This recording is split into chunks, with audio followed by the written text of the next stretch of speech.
The world's most wanted hacker. He'll never guess my password. It's...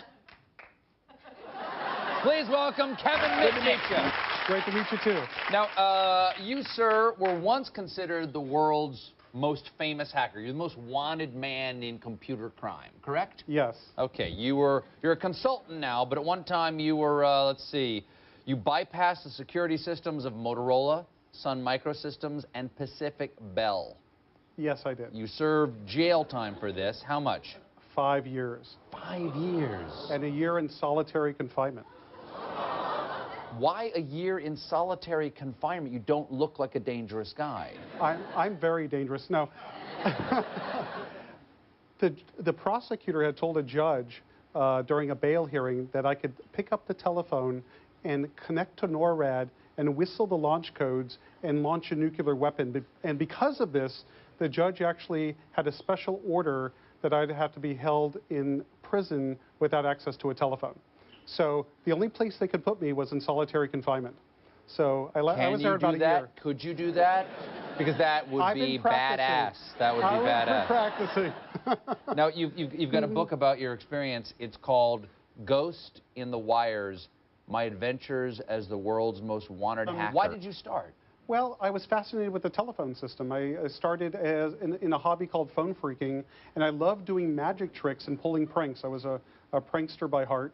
And as the phone company became more computerized, I wanted to get access to phone company systems to pull pranks. And one of my favorite ones was to change the class of service of a friend's phone to a payphone. So whenever he or his parents tried to make a call, it'd say, please deposit 25 cents.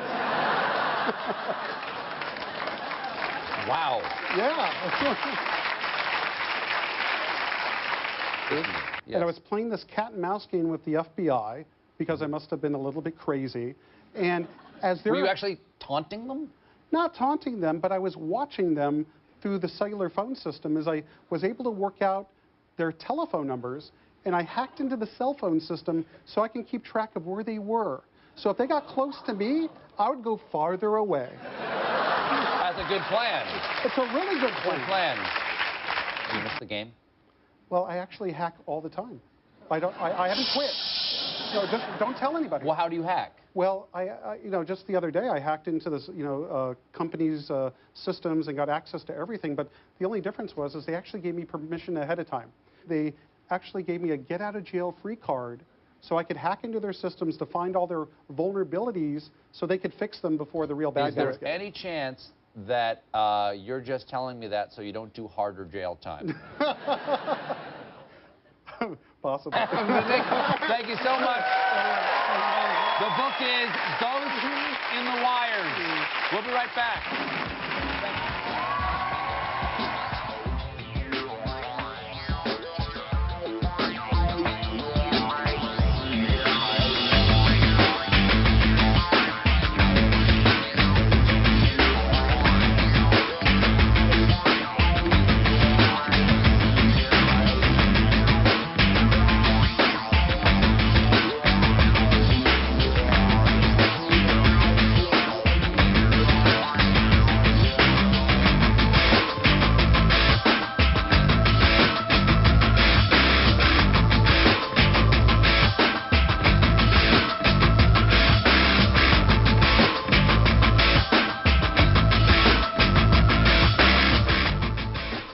Well, I do hacking for a living. Companies hire me to break into their systems, and my success rate over the last decade is 100%. And I'm talking large financial companies to e-commerce. Yeah, 100% we get in, and that's probably because the hackers are ahead of the security industry.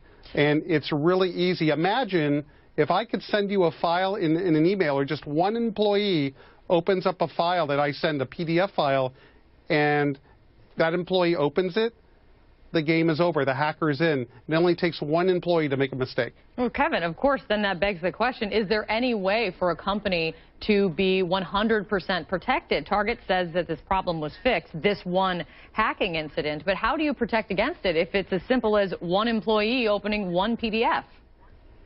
Well, it's really about people, processes, and technology. So companies have to harden their systems, harden their technology. They have to train their people, and actually to inoculate their staff against these social engineering attacks. And one of the best ways of doing that is actually doing mock attacks against your employees to see who's susceptible to this type of attack, and then train those people specifically. Kevin Mitnick, using his talents for good, which we like to highlight. Thank you so much, CEO of Mitnick Security. Thanks, Kevin. Thank you for having me on your show.